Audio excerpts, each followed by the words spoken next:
Well, gentlemen, always a pleasure to see you. Thanks, Greg. Thank you. And here today, of course, to talk about your new movie, Black or White, which Anthony, one of the stars of, along with Kevin Costner and Octavia Spencer, and Mike, writer, producer, director, caterer. Anything else? No, not really. I did some of the driving. I picked him up every morning and brought him to the set, but that was just as an insurance policy. Right. Now I have to ask, because of course I saw in the beginning of the movie it said, based off of a true story. Where did the story come from? Well, it's my wife. When we first got married, her sister died at 32, and she had a little 7-year-old son who was biracial, and he had a big family down in South Central, but his father wasn't in his life. So basically, the two families, we all came together and raised him. He was with us in Santa Monica, but also he'd go down and spend weekends or long periods down there. And I always thought it was a good idea for a movie, the two different worlds. Right. And then in this one, Anthony, you play an attorney who is also Octavia's brother, and you're there to take care of the family, trying to get the daughter back with them, or get the daughter with them.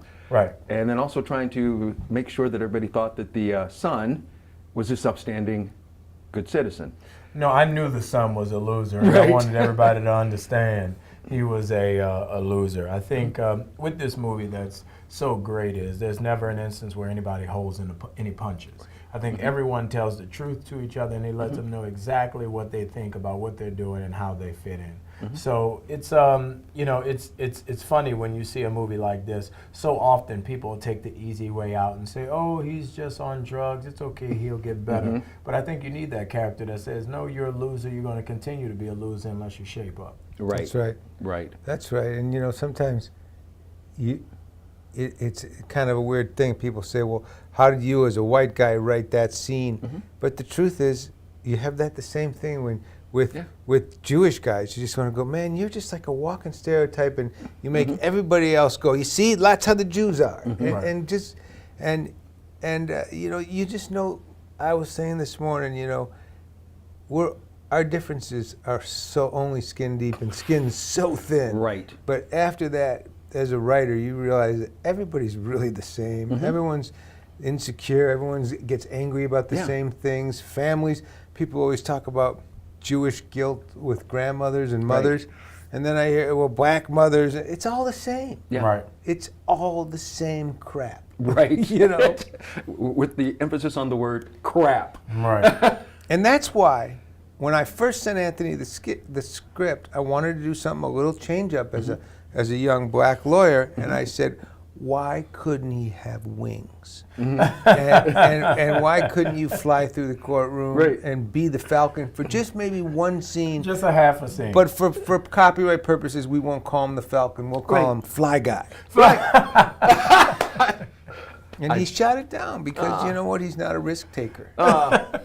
I was going to say, well, those movies actually now have everybody sitting completely through the credits. Yeah, I sat through the end of these, waiting to see what was going to It's so funny, too.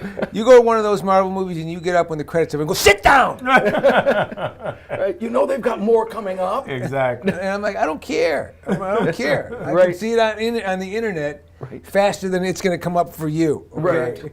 Because the credits are about 30 minutes long. Yeah. Right. I think I saw my name in there. I'm not sure, but I may have been. I have to ask you, Anthony, once Mike gave you the call, told you about the concept, what was it like working with him as a director? It was great. I mean, Mike was very specific about how he wanted this character to come across and who he wanted, the idea he had in mind when he wrote this character. And that helped me a lot. I went back and watched the verdict and really just tried to calm myself into that character, because it's easy when you're on screen with Kevin Costner and Octavia Spencer to try to act it up. Right. I'm gonna prove why I deserve to be here. When in actuality, if you just relax into the character, everything will take care of itself. Right.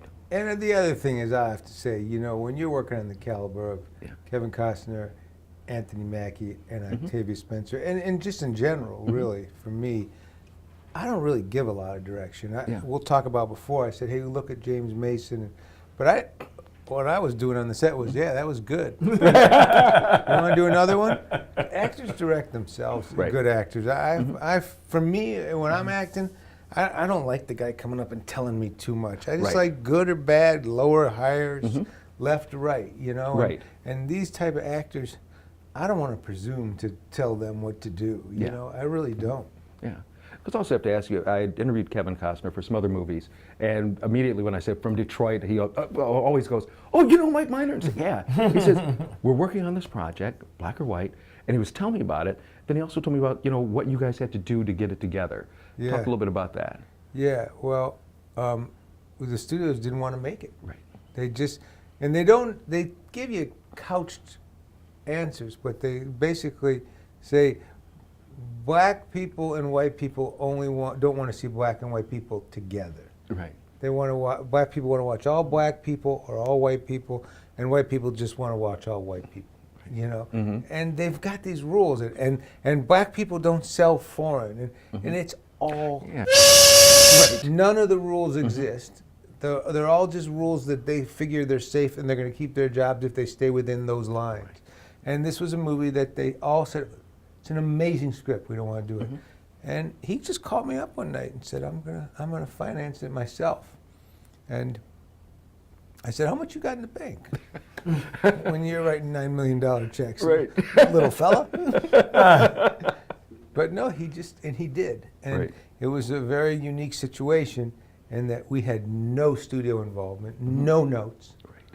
We didn't change the script.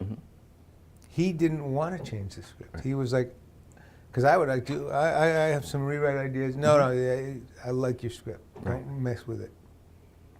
So it was a very rare situation. A lot of directors don't get it. Right. And, you know, it was definitely a collaboration. He, you know, when we got in the editing room, he definitely wanted his say, but I would take him over a studio head giving me meddling with me than anybody, any day. Right. So it was good. Did you want to say something? No, I agree with everything you said. I agree. Well, fantastic. I just enjoyed the movie very, very much. You're a Detroiter. Detroiters, get out there, see this movie. And I just want to say thank you because you've always been so supportive and always. I really appreciate it. So thank you. Oh, thank you. This is a little girl's life we're talking about. You know what, Rowena? You petitioned for custody. Louise needs more love than just what her grandfather can give her. What she needs is stability, especially now since she's lost her grandmother. One of her grandmothers. That's you, me, and Daddy. You just want her away from us, the black people. I lost everything. I can't lose her, too. You need to let her know right now that she's worth fighting for. Do you dislike black people? Not all of them. This isn't about black and white. I love you, Mama. This is about Eloise. Oh, this skinny one right here. Is it supposed to be me? No. It's not my favorite.